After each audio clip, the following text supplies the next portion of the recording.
This was an extraordinary session of the Executive Council, and it was called by the Assembly of Heads of State.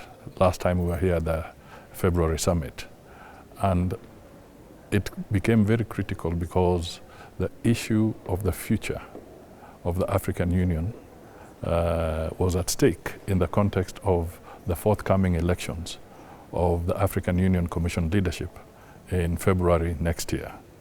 When we were here for the summit, the Heads of State summit, there were legal and technical issues that required urgent clarification so that the process of transiting from the leadership of the African Union Commission today to the next leadership through the proper electoral process can be done smoothly.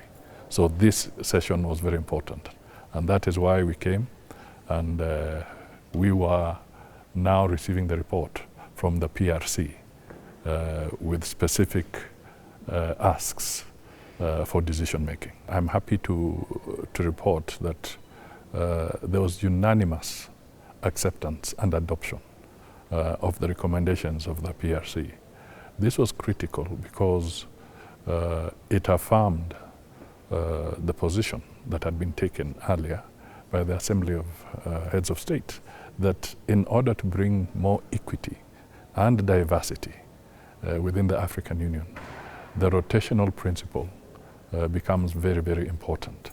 And therefore the decision that was taken was that in accordance with the alphabetical order, the East African region will now have the opportunity to offer its candidate for the chair of the African Union Commission. And the Northern region shall have the opportunity to offer its candidate for the deputy chair. This is very significant, and the other regions shall now have an opportunity to offer leadership for the other 6 commission positions. The decisions were unanimous, yes, which was a very, very significant step away from where we started. You know, we had started with a fairly broad division last time we were here, but the conversations by the PRC and by the Executive Council of Ministers has brought us much closer together. And I can say that it was literally 100% decision, but unanimous is good enough.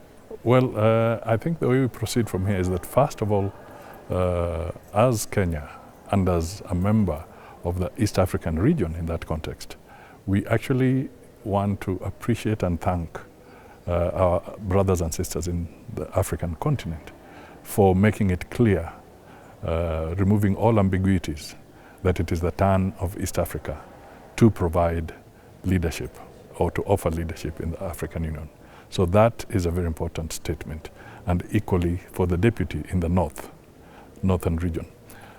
What it means for us in the East African region is that effectively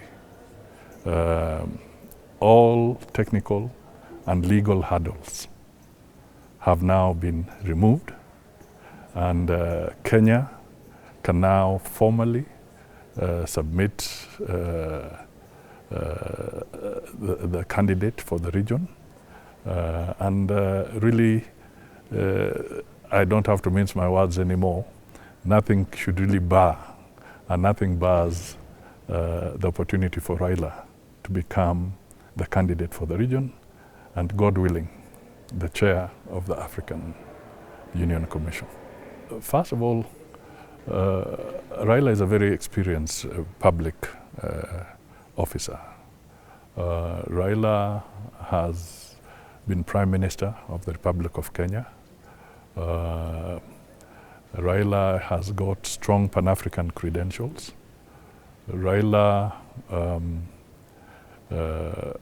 has seen both hot and cold, if I may use such terminology.